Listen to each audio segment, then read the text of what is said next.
Think of the biggest, most expensive construction projects in our area in recent times. Maybe the new downtown Lincoln Bridge and the Kennedy Interchange comes to mind with a price tag of over $900 million. Or maybe you would think about the new VA hospital that's going up in Louisville. That price tag, $840 million. But in the spirit of Kentucky, we found something much more expensive. It's been around since the late 1700s, but it's never been so popular as now. That's why the Buffalo Trace Distillery is in the midst of a $1.2 billion expansion. It sits on 130 acres on the edge of Frankfort, and it sits at the top in the bourbon world. The most awarded bourbon distillery makes a lot of the bourbons you might love, but can rarely find on the shelves.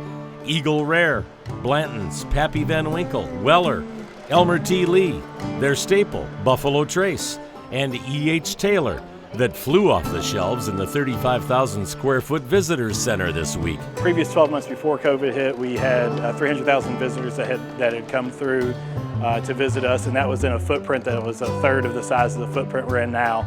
Every part of this already large operation will only get larger. A big part of this expansion, 12 new fermenters, 93,000 gallons each, preparing 1 million gallons to head to the distiller this week. And there's non-stop construction too on a couple hundred acres nearby, building a warehouse every 3 to 4 months.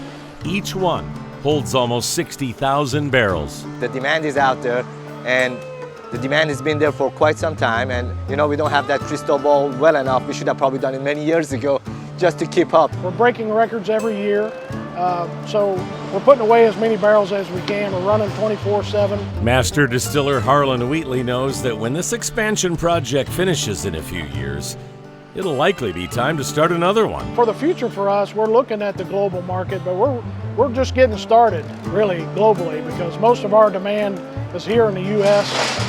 The awards keep rolling in for Buffalo Trace, more than 100 since 2000, and the 2020 Distillery of the Year from the San Francisco World Spirits Competition. But despite the massive expansion, it's sort of like a dog, or should we say a buffalo, chasing its own tail.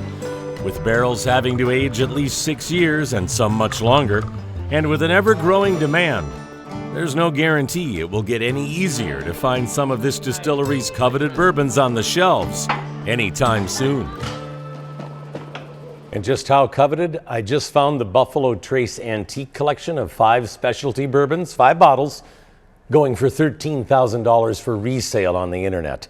But even the standard $30 Buffalo Trace bourbon can be hard to find, and it's usually limited to 1 per customer.